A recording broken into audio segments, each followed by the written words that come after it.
Hello everyone, I want to tell you about this mystery book, Ned the Great. The author is Marjane W. Sherman. I picked this book because my dad recommended it.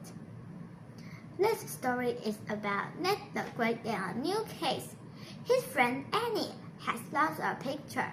She wants Ned to help her find it. Ned must get all the facts, ask the right questions, and narrow the list of suspects so he can solve the mystery.